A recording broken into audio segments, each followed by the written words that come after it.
Ce soir, dans Nos héros sont des abrutis... très cosy ça cet épisode. Jusqu'à présent, j'estime avoir été relativement juste envers Ezran. Voilà, c'est un jeune garçon, il sait pas trop ce qu'il fait, il est mis au pouvoir un peu rapidement contre sa volonté, mais il sait qu'il doit faire ce qui est juste, et donc c'est pas forcément simple pour lui de prendre les décisions les plus réfléchies, ok. Mais à un moment donné, quoi, faut vraiment être débile. Je suis désolé, là, faut vraiment être débile. Hein. Donc, on va en parler de ça. Hein. Donc, on va commencer par cette partie-là. La seconde n'est pas non plus géniale non plus. Hein. Donc, il y a Viren qui déjà, j'en parle très vite, dans sa cellule se fait créer une espèce de visio-œil de façon à pouvoir voir Aravos, en plus de l'entendre à travers sa petite chenille bleue téléphone, histoire de dire ouais, ça devenait un petit peu chiant quoi, autant qu'on le montrait un petit peu Aravos.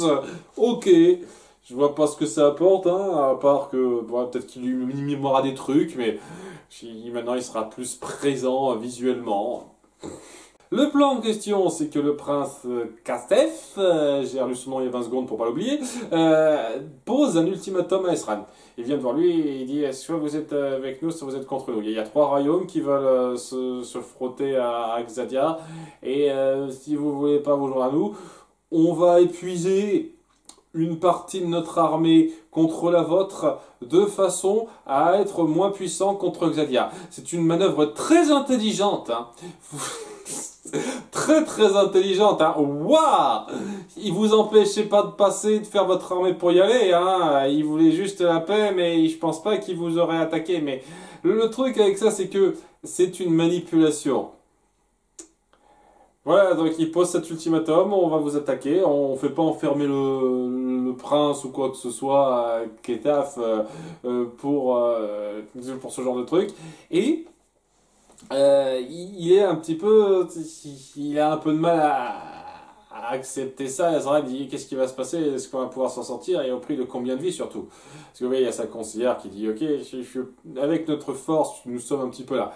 La ville principale, le royaume principal, on devrait pouvoir s'en sortir, mais ouais, ça va coûter des milliers, des dizaines de milliers de vies.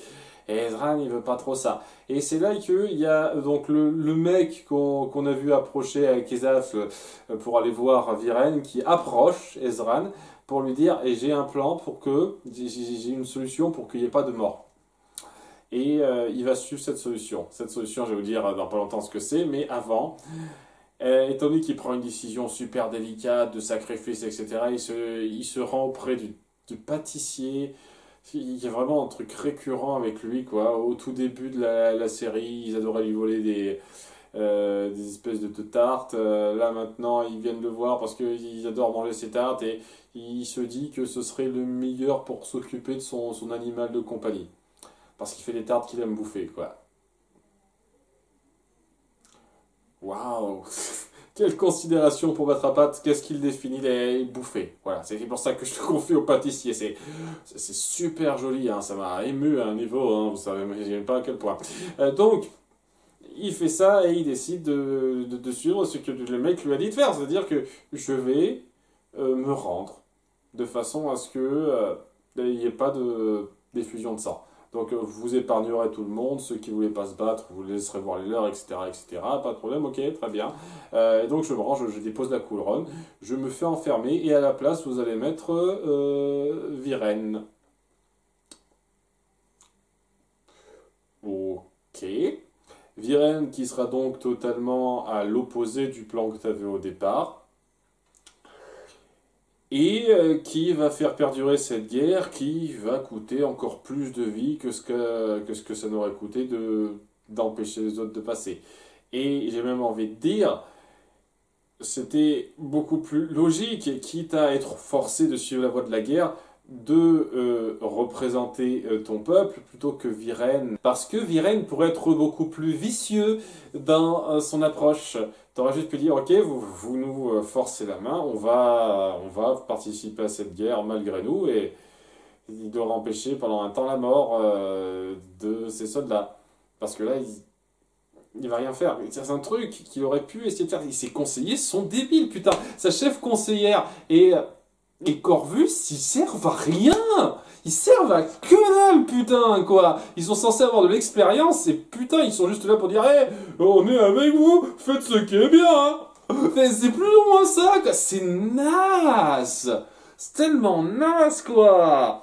C'est cette façon de gérer le royaume. Je m'attendais à ce qu'on fasse un peu plus de développement, etc. C'est pour ça que j'estime plutôt coulant jusqu'à présent. Mais maintenant qu'on met en place des retombées un petit peu importantes et des considérations compliquées à mettre en place, vous ne faites rien. Vous ne cherchez rien à part forcer le développement pour que Viren se remette au pouvoir. Je veux bien comprendre qu'Ezran soit facilement manipulable parce qu'il est naïf. Mais déjà, même lui devrait se rendre compte que céder sa place à Viren, ce serait largement pire que de simplement concéder d'accepter de se battre avec les autres. Vraiment, largement pire. Et voilà, ses conseillers n'ont rien à proposer. Que dalle. C'est incroyable. Complètement incroyable. Je suis sur le cul de voir ce niveau. Donc ouais, c'est le retour du grand méchant qui jubile. Ah, je suis trop content, j'ai battu le gentil, je vais prendre le pouvoir à nouveau. Et c'est bien, c'est pas, c'est forcé, quoi. Et s'il pouvait faire un putsch comme ça aussi facilement, étant donné qu'il contrôlait une moitié des soldats, je me dis, qu'est-ce qui l'empêchait de le faire depuis le début? Bref, excusez-moi. C'est la fin de cet arc est vraiment pas fameux, hein. J'ai vraiment pas aimé, hein. Le message comme quoi le prince dragon est en vie est en train de voler en direction de la reine des dragons, seulement il est intercepté par une sorte d'elfe volante. Enfin, je sais pas si c'est une elfe, c'est une créature volante, humanoïde. Il donne pas exactement le nom de cette race, une harpie, peut-être. Peut-être une elfe de l'air, hein, j'en sais rien. Hein. Peut-être que c'est ça aussi. Enfin bref, quoi. Cette femme qui est clairement louche lit la lettre et dit je vais pouvoir faire quelque chose de ça. Et ouais, elle se met sur le chemin de nos héros et elle se fait passer pour une représentante de la Reine des Dragons. En leur disant, je suis là pour amener le prince dragon, donnez-le-moi, que je le fasse vite. Et Rayla dit, peut-être pas en fait, non, non. On va s'occuper de ça nous-mêmes jusqu'au bout. Il dit très bien, alors laissez-moi vous accompagner, surtout qu'il y a un désert qui arrive, le désert de je sais pas trop quoi, et qui sera beaucoup trop long à explorer. Et puis la reine, elle a plus longtemps à vivre. Donc ce serait bien que son fils la voie rapidement, peu de temps avant qu'elle meure, de façon à ce qu'il soit bien traumatisé. Non, parce que vraiment, quand on s'y penche, quoi. Mais voilà, Rayla finit par accepter ce compromis, de dire, ok, cette femme qui a l'air super louche, on va quand même la suivre. Et je trouve ça pas très malin, en fait. Au début, elle la soupçonne à juste titre. Et là, maintenant, elle fera comme si, voilà, c'est juste quelqu'un qui nous accompagne pour le voyage et il n'y a pas de problème. Sans plus. Alors que il y avait ces soupçons au début. Mais le fait est que on essaye de jouer sur le fait qu'elle se sent pas très bien parce que elle vient d'apprendre l'épisode précédent que tout son clan l'avait banni.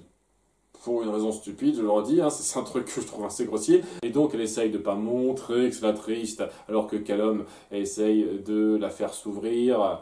C'est un peu le drama entre eux, on essaye de développer leur relation par rapport à ça. Et ouais, alors qu'ils sont en train de traverser ce désert à l'aide de la grande créature de Nyx, parce qu'elle a ça avec elle quand même, c'est assez fort, il y a déjà ce petit moment. Something so strangely familiar. Boomerang? Ouais, ok, je sais que vous avez écrit Avatar et que c'est la même voix que Sokka, mais c'est en train de tout petit peu rentrer dedans quand même. Un tout petit peu dans ta gueule, ça, j'avoue. Je préférais la réplique du Seigneur des Anneaux, moi. Enfin bref. Après ça, lors qu'ils font le bivouac, et ben, Nyx a profité du fait qu'elle ait bouleversé Rayla et que Callum essaye de la consoler pour les avoir en traître. Mais vraiment, ça se fera hors champ et ce sera le cliffhanger, quoi. Et à la fin, oh mon Dieu, elle a volé Zim, qu'est-ce qui se passe? Et oui, ils ont été un petit peu cons de lui faire confiance sans rien surveiller ou quoi que ce soit. Mais on essaye un tout petit peu, je dois avouer, de justifier ça par le fait que ils sont pas dans leur meilleur état. Disons que je peux plus pardonner ça qu'à Ezran. Mais ça reste grossier quand même. Et ouais, il y a une résolution qui était bien partie, mais qui m'a un peu gavé sur le côté je me sens très mal d'avoir été abandonné par mon peuple. C'est que elle se sent nulle. Après ça, j'ai laissé tomber tout le monde, j'ai pas réussi quoi que ce soit. Alors que bon, ma grande, t'es en train de ramener le putain de prince dragon à sa mère. Comment ça, t'as laissé tomber tout le monde? T'es en chemin vers la plus grande quête de ta vie, quoi, que personne n'a accompli. Le fait que tu ne comprennes pas ça, c'est très bizarre, mais bon, c'est pas ce qu'on veut mettre en avant, hein. Ce qu'on veut mettre en avant, c'est que t'es pas une ratée, t'es génial, tu sais super bien te battre, t'es très drôle, etc., t'es super belle. Et donc, ça l'a touché un petit peu, et elle se lâche un petit peu, elle lui fait un bisou sur la bouche.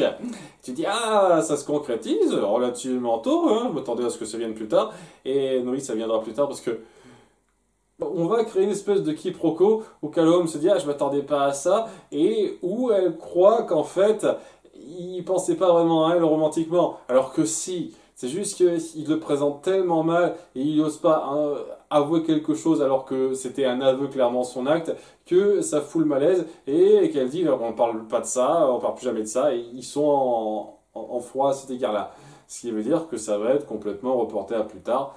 Et le truc avec ça, c'est que moi je veux bien que ce geste soit pas une concrétisation totale. Mais il y a peut-être des façons un petit peu moins grossières que de forcer cette espèce de conflit et le côté bêta de Callum qui fout ça en l'air, quoi. C'est vraiment frustrant ce genre de truc. À la limite, si vraiment vous vouliez temporiser ça, vous auriez pu faire en sorte qu'ils rougissent tous les deux par rapport à ça et qu'ils osent pas dire que c'était important. Genre, mon Dieu, excuse-moi, j'ai réagi très vite. Oh, ok, très bien, je comprends. Ils rougissent et ils osent pas aller plus loin et faire comme si, au bout du compte, ils venaient de concrétiser qu'ils étaient plus ou moins en couple, quoi. Ça aurait pu passer, mais non, il faut que vous en fassiez des caisses et ça m'a gavé cette partie-là. Mais ouais, le truc, c'est surtout que ce sont des... ce sont un petit peu des ânes qui se sont fait avoir parce que Zim s'est fait capturer par Nyx.